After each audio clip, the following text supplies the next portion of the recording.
நமது யூடியூப் நண்பர்கள் அனைவருக்கும் வணக்கம்.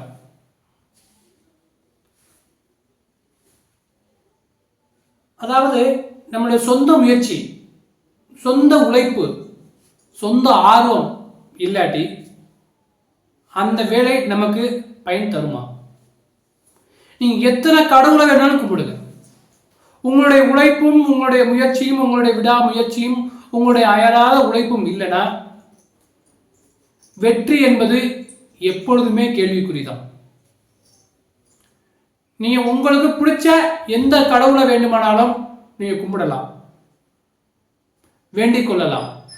ஆனா உழைப்பு, விடாமுயற்சி இல்லை அப்படின்னா உங்களால சாதனை, வெற்றி என்பது கண்டிப்பாக கிடையாது.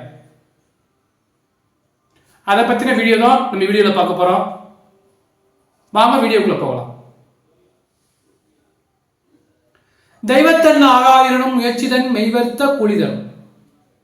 இந்த குரலை சொன்னோன்னே உங்களுக்கு நல்லா தெரியும். இதனுடைய அர்த்தம் என்னங்கிறது உங்களுக்கு புரியும். இதனுடைய பொருள் விளக்கங்கள் நல்லா தெரியும். நம்ம எவ்வளவுதான் கடவுளை கும்பிட்டாலும் நம்மளுடைய உழைப்புக்கும் அயராத விடா முயற்சிக்கும் கிடைக்கும் வெற்றி என்றாவது ஒரு நாள் கண்டிப்பா பலனை தரும்.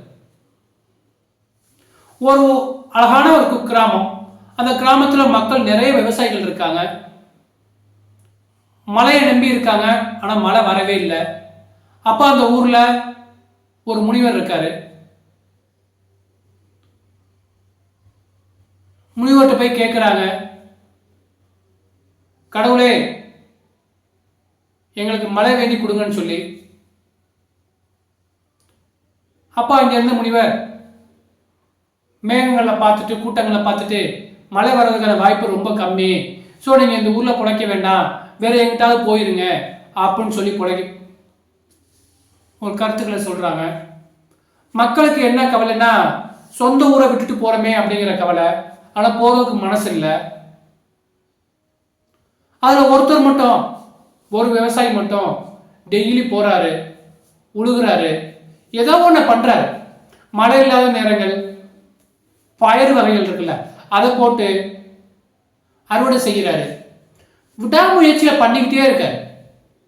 ஒவ்வொரு நாளும் எல்லாரும் சிரிப்பாங்க, இந்த ஊர்ல மழை இல்லை, இவன் மட்டும் ஏன் டெய்லி போறான் வர்றான், மாடை பிடிச்சிக்கிட்டு போறான், அப்புறம் சாயந்தரம் ஆகிட்ட வர்றான், காலையில போறான், சாயந்தரம் திரும்பி வர்றான், இவன் என்னென்ன சொல்றது அப்படின்னு எல்லாருமே அவனை பார்த்து சிரிக்கிறாங்க. ஆனா அவரோட முயற்சி வீண் போகல. மழை வந்தாலும் சரி வராட்டியும் சரி, எனக்கு கொடுக்கப்பட்ட வேலை, நான் செய்யக்கூடிய அன்றாட வேலைகள், அன்றாட பணிகளை நான் செஞ்சுக்கிட்டு தான் இருப்பேன். நீங்க வேணா கடவுளை கும்பிட்டுக்கிட்டு இருங்க, முனிவரை கும்பிடுங்க, சாமிகளை கும்பிடுங்க, என்ன வேணாலும் பண்ணுங்க, நான் வரல. எனக்கு என்னோட உழைப்பு தேவை. நான் உழைப்பு கடவுள் எனக்கு கொடுக்கப்பட்ட வரம். எனக்கு கழுகை நல்லா இருக்கு, நல்லா உழைக்கணும், மனசுல தெம்பு இருக்கு, நம்பிக்கை இருக்கு அப்படின்னு சொல்லி அன்றாட வேலைக்கு போறாரு. ஆனா எல்லாரும் அந்த கடவுள் சொல்லிட்டாரு, அந்த முனிவர் சொல்லிட்டாருன்னு சொல்லி யாரும் எந்த விவசாயம் பார்க்கவே போகல. ஏன்னா அவங்க கடவுளை நம்பிக்கிட்டே அப்படியே இருக்காங்க. ஏன்னா கடவுள் மழை வராதுன்னு சொல்லிட்டாரு. அதுபோல முனிவரும் சொல்லிட்டார் மழை வர்றதுக்கு வாய்ப்பு இல்லைன்ட்டு. ஆனா இவர் மட்டும் ரெகுலரா தொடர்ந்து அவருடைய பணிகளை செஞ்சுக்கிட்டே இருந்தார். தெய்வத்தன் ஆகாதிரனும், கடவுளே உங்களை கைவிட்டாலும் அவரோட அயராத உழைப்பு, விடா முயற்சி, அவர் வேலையில காட்டக்கூடிய ஆர்வம் அவரை ஒரு நாள் மிக உச்சகட்ட நிலைமைக்கு எடுத்து சென்றுச்சு. அப்ப அந்த சிரிச்சவங்க எல்லாரும் இவன் செஞ்சதான் கரெக்டு, இவன் பண்ணதான் கரெக்டு அப்படின்னு சொல்லி அந்த விவசாய பாராட்டினாங்க. அது வரைக்கும் அவருடைய உழைப்பு எல்லாம் வீண் போச்சு.